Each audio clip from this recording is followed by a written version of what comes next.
Bonjour, je m'appelle Jean Telleccia, je travaille à l'Estia, l'école d'ingénieurs à Bidart. Je suis responsable d'un service, le service PAI, c'est le service insertion. Nous avons 950 étudiants et chaque année nous devons placer les 950 étudiants en stage ou en contrat d'apprentissage ou en contrat de professionnalisation. Bonjour, je m'appelle Sophie Laplace, je suis enseignante au département informatique de l'IUT de Bayonne. Je suis également pour ce département responsable des stages et responsable de l'alternance. Nos cohortes sont beaucoup plus faibles puisque nous avons 70-80 étudiants à placer chaque année en stage et en alternance. D'accord. Il y a un an, on a vécu un confinement, le 16 mars dernier, et c'était un changement extrêmement important à l'Estia. Important parce que le gouvernement nous a imposé une continuité pédagogique. Ça veut dire que même confinés, nos enseignants devaient continuer à faire cours et nos étudiants devaient suivre les cours à distance. Voilà. Donc il y a eu un énorme travail de mes collègues enseignants pour transformer leur support pédagogique, leur support de cours en support à distance. Donc il faut saluer le travail qui a été fait. Et finalement, la technologie a permis de le faire. Donc, effectivement, nos 900 étudiants ont continué à suivre les cours à distance avec des technologies qu'on avait dans des cartons et qu'on a été obligé de sortir rapidement de nos cartons pour que ce soit opérationnel. Et finalement, ça a été opérationnel. Oui, c'est vrai. Mais il y a quand même une grande distorsion entre les formations qui sont techniques, comme la tienne ou comme la nôtre, et les formations qui sont dans d'autres domaines, ou même des enseignants de nos formations qui sont des enseignants de langue qui sont moins habitués. Pour eux, ça a été beaucoup plus difficile de prendre en main ces outils, sans compter que l'enseignement à distance n'a rien à voir avec l'enseignement présentiel. On sait que 30-40% de l'apprentissage dépend de l'affectif, donc de la relation humaine, et ça tout d'un coup on l'a perdu très brusquement. Et c'est ce qui a fait le plus souffrir nos étudiants, et ce qui encore à l'heure actuelle les fait le plus souffrir. Ouais. Est-ce que vos structures ont été soutenues par l'État dans la mise en place de ces enseignements à distance? Alors nous, du gouvernement, enfin du ministère de l'enseignement supérieur, on recevait des consignes, et ces consignes on les a appliquées. Voilà, la difficulté c'est qu'elles évoluaient chaque semaine, et donc il a fallu s'adapter chaque semaine.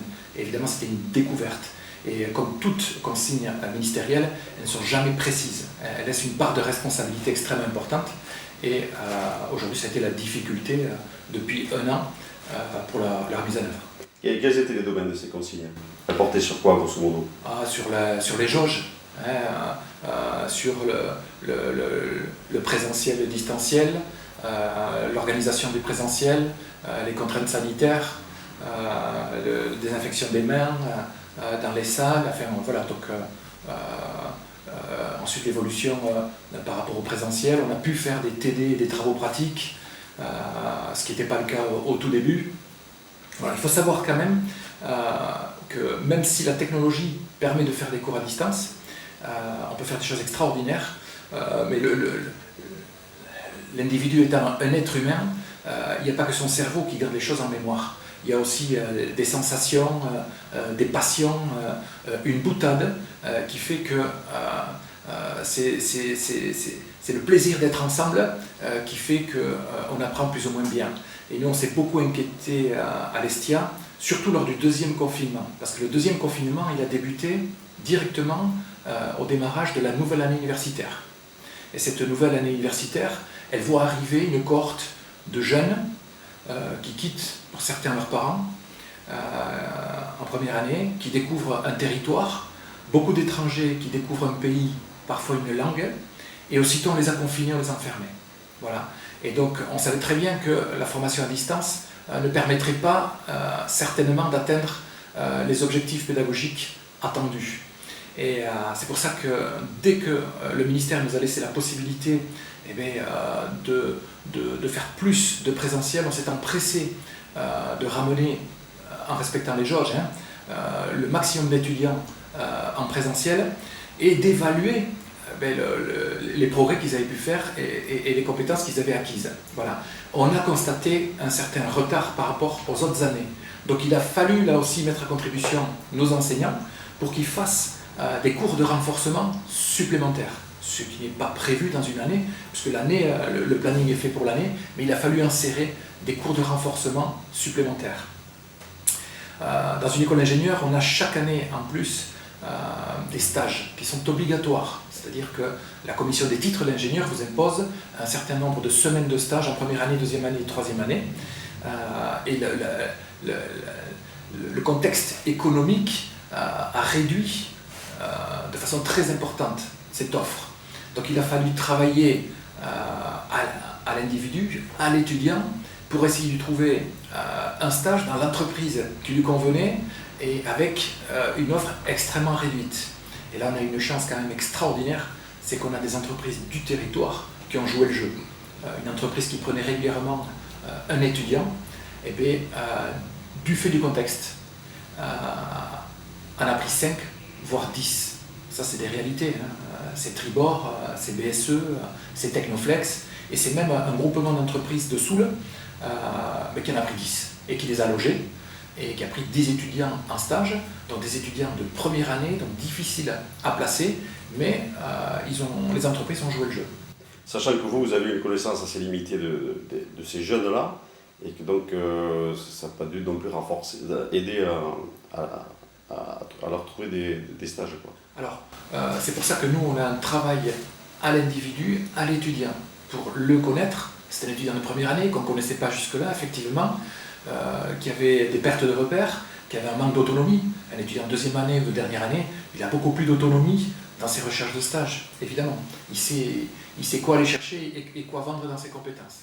Sophie, de votre côté, est-ce que l'État a été un référent pour vous au niveau normatif? Ou est-ce que vous accompagnez? L'État passe par plusieurs filtres. Donc on a le ministère, on a le filtre du rectorat. À un certain moment, les décisions pour les matières qui pouvaient avoir des travaux pratiques dépendaient directement du rectorat. Donc on était en attente de la décision du rectorat. Ensuite, il passe par le filtre de l'université, qui est très à cheval pour nous, moins sur les consignes sanitaires. Et enfin, la direction de l'IUT. Nous, on a eu l'impression, un peu comme Jean, de se débattre chaque semaine avec des consignes qui changeaient. Et avec des consignes qui, en bout de chaîne, paraissent un peu étonnantes pour une population qui est la moins en danger quand même. Donc c'est toujours un peu étonnant. On avait l'impression qu'on empêchait les étudiants d'aller en cours et que finalement ils se regroupaient chez eux justement pour ne pas être trop isolés. Donc c'était un peu aberrant comme décision, cette fermeture des universités. Et ensuite, donc effectivement, on a eu toutes ces mêmes consignes et on a eu aussi quand même un accompagnement sur les moyens, sur l'équipement, sur des choses plus matérielles. On ne s'est pas senti abandonné. En revanche, on n'a pas toujours compris la philosophie de ce qui nous était imposé, et encore maintenant.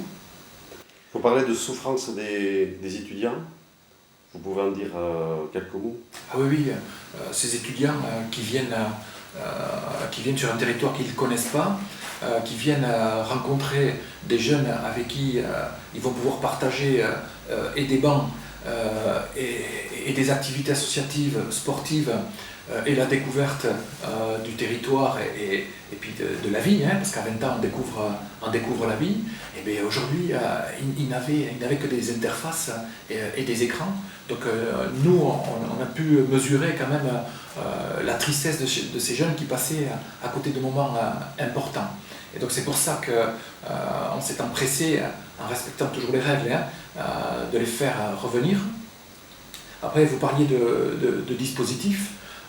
Il y a quand même des dispositifs d'aide qui ont été mis en place par le gouvernement. Il faut savoir que la plupart des étudiants ont besoin de travailler l'été dans des jobs saisonniers pour se payer les études. Ça a été très compliqué cet été. C'est extrêmement compliqué de travailler aussi le soir à faire des hamburgers pour financer ses études. Donc il y a eu des difficultés financières chez nos étudiants. Heureusement, le gouvernement a mis en place le restaurant universitaire à 1 €. Donc les jeunes de l'Estia ont pu en bénéficier. Aujourd'hui, le midi, ils ont ce repas à 1 € et ils peuvent partir et le soir, ils partent avec le repas aussi pour le soir. Donc c'est important. On parlera d'insertion après si vous voulez. Oui, tout à fait. Quand on demande aux jeunes, je l'ai fait ce matin à l'université, les choses les plus importantes, c'est exactement ce que tu as dit, Jean, c'est cet isolement. finalement ce sont des jeunes qui attendent d'avoir leur bac. Alors nous avons des étudiants un peu plus jeunes, mais qui attendent d'avoir leur bac pour les études, mais pour la partie aussi éducation à la vie. On sort de la cellule familiale, donc il y a l'apprentissage de compétences techniques ou littéraires, mais il y a aussi l'apprentissage de la vie. Finalement, ils ont complètement conscience que cet apprentissage, cette année, ils ne peuvent pas le faire normalement. Et ils ont une grande souffrance de cette absence de lien social, de convivialité. Ils ne peuvent pas organiser des choses, ils ne peuvent pas s'impliquer dans les associations. On apprend beaucoup pour une vie professionnelle future quand on s'implique dans les associations. Et ça, c'est quelque chose qu'ils attendaient et qu'ils n'ont pas pu avoir. Donc là, il y a vraiment un regret de leur part. Et ensuite, ce repas à 1 €, c'est quand on leur demande ce qui est important, donc, eh bien, c'est une chose qui arrive tout de suite. Ça a été très important de bénéficier de ça. C'est dommage que ce soit arrivé si tard finalement, mais pour eux, oui, c'est central. On peut parler d'insertion, des jeunes diplômés. Nous, de notre côté, on y travaille beaucoup plus que d'habitude. On était sur un contexte économique extrêmement favorable pour l'insertion de nos jeunes. On avait quasiment 90% de nos jeunes qui étaient embauchés dans les 2 mois de leur diplomation. Aujourd'hui, tout ça s'est quand même beaucoup effondré. Donc il faut travailler sur l'accompagnement individualisé. Donc on a questionné tous nos jeunes diplômés sur leur situation et s'ils voulaient que l'Estia les aide. Et donc aujourd'hui, on a une 60aine de jeunes que l'on accompagne pour trouver un emploi. Donc pour ça, on s'appuie sur l'APEC. L'APEC a mis en place, l'APEC c'est l'Agence pour l'emploi des cadres, a mis en place un dispositif qui s'appelle OPE, Opération Premier Emploi. Donc ils organisent des ateliers d'une dizaine d'étudiants où ils leur expliquent un tout petit peu les contextes économiques sur lesquels ils doivent se concentrer, ce qu'il faut un petit peu éviter aujourd'hui. C'est important que les jeunes le sachent. Et ils vont beaucoup plus loin, c'est-à-dire qu'aujourd'hui, l'APEC suit individuellement chaque étudiant qui le désire pendant 1 mois.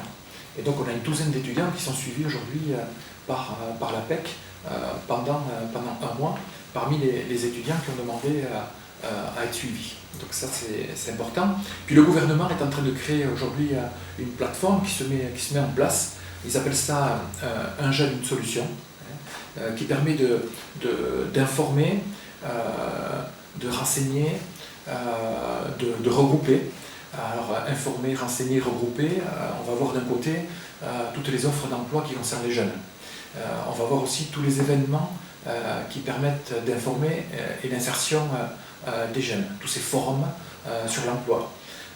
On va avoir toutes les aides qui existent aujourd'hui pour l'embauche des jeunes, ou les aides qui existent pour l'embauche des apprentis ou des contrats en alternance. Voilà. Donc on a une plateforme qui est intéressante, qu'il faut que tous les jeunes doivent connaître, qui est un jeune, une solution, voilà, sur le net.